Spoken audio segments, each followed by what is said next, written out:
মানুষ কেন পরকীয়া করে, পরকীয়ার ভয়াবহ পরিণতি সম্পর্কে ইসলাম কি বলে। সাম্প্রতিককালে যেসব সামাজিক ব্যাধি ভয়াবহ রূপ ধারণ করেছে তার মধ্যে শীর্ষে রয়েছে পরকীয়া। প্রতিদিনের খবরের কাগজের একটা অংশ থাকে পরকীয়ার খবর, আর এই পরকীয়ার নিষ্ঠুর বলি হচ্ছে স্বামী বা স্ত্রী, পিতামাতা ও সন্তান সহ পরিবারের অন্যান্য সদস্যরা। বিশেষ করে শিশু সন্তানরা এর বলি হয়ে মারাত্মক ক্ষতির সম্মুখীন হচ্ছে, এমনকি খুনের শিকার পর্যন্ত হচ্ছে। ইসলামে পরকীয়ার শাস্তি। ইসলামে যেসব অপরাধের দণ্ড উল্লেখিত রয়েছে তার মধ্যে পরকীয়ার মাধ্যমে সংগঠিত জিনা ব্যভিচারের শাস্তি সবচেয়ে কঠিন। ইসলামে ব্যভিচারের সকল উপায় উপকরণ বন্ধ করে দেওয়া হয়েছে।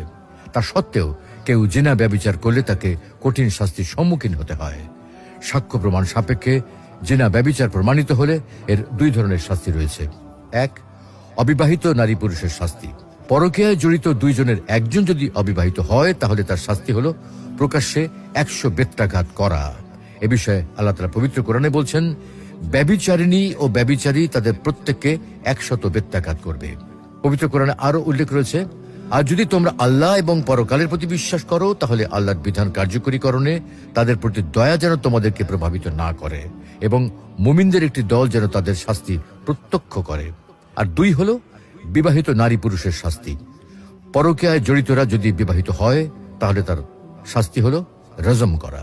তবে এখানে বিশেষভাবে জেনে রাখা প্রয়োজন যে জিনা ব্যভিচারের এই শাস্তি বাস্তবায়ন করার দায়িত্ব কেবলমাত্র দেশের সরকারের। কোন ব্যক্তি বা সামাজিক দায়িত্বশীল ব্যক্তি তা বাস্তবায়ন করতে পারবে না। আল্লাহ রাব্বুল আলামিন আমাদের সকল স্বামী স্ত্রীকে ভালোবাসা, মায়া, মমতা, বিশ্বস্ততা এবং দায়িত্বশীলতার মাধ্যমে সুন্দর সুস্থ সম্পর্ক বজায় রাখার তৌফিক দান করুন এবং পরকীয়া থেকে মুক্ত থেকে পূত পবিত্র জীবন যাপন করার তৌফিক দান